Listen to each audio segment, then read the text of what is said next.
sahabat Nabi yang paling mengetahui halal dan haram. Di tengah hiruk-pikuk kota Madinah, seorang pemuda berdiri di masjid dengan Al-Quran di tangannya. Namanya Muadz bin Jabal, seorang ulama muda yang diberi gelar pemimpin para ulama di surga oleh Rasulullah.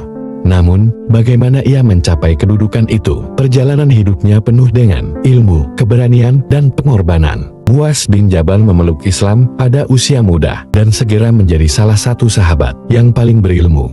Rasulullah sering memujinya karena pemahamannya yang mendalam tentang Al-Quran dan hukum Islam. Namun, ujian besar datang ketika Rasulullah mengutusnya ke Yaman untuk mengajarkan Islam. Muadz menghadapi tantangan berat, sebuah masyarakat baru dengan kepercayaan yang berbeda. Wahai Muadz, aku utus engkau ke Yaman untuk mengajarkan Islam. Bagaimana engkau akan memutuskan suatu perkara? Aku akan merujuk kepada kitab Allah. Jika tidak ada, maka kepada sunnah Rasulullah. Dan jika tidak juga, aku akan berijtihad dengan akal dan hikmah yang Allah berikan kepadaku. Segala puji bagi Allah yang telah memberi petunjuk kepada utusan Rasulnya. Di Yaman, Muadz menghadapi tantangan besar. Ia harus meyakinkan masyarakat yang sebagian besar belum mengenal Islam. Dengan kelembutan dan kebijaksanaannya, ia berhasil menarik hati mereka. Namun, saat wabah penyakit melanda daerah itu, Muadz tidak mundur. Ia tetap mendampingi umatnya, membantu mereka melewati masa sulit. Hingga akhirnya, ia sendiri terjangkit penyakit tersebut. Wahai Muadz, kami takut dengan wabah ini. Apa yang harus kami lakukan? Bersabarlah dan perbanyaklah doa. Allah menguji kita untuk melihat keimanan kita yang sebenarnya. Jika ini adalah jalanku menuju Allah, maka aku siap menerimanya dengan lapang dada. Muadz bin Jabal wafat di Yaman pada usia muda, tetapi ilmunya terus hidup di tengah umat Islam. Rasulullah SAW bersabda, Umatku yang paling mengetahui halal dan haram adalah Muadz bin Jabal. Hingga hari ini, nama Muadz dikenang sebagai ulama muda yang penuh keberanian dan kebijaksanaan. Bagaimana kita mengambil pelajaran dari kisahnya? Bagaimana umat Islam meneruskan ajaran dan kebijaksanaan yang diajarkan oleh Muadz bin Jabal? Kisah para sahabat seperti Muadz akan selalu menjadi inspirasi bagi generasi berikutnya. Dukung kami dengan cara subscribe atau like video ini. Jazakumullahu khairan katsiro.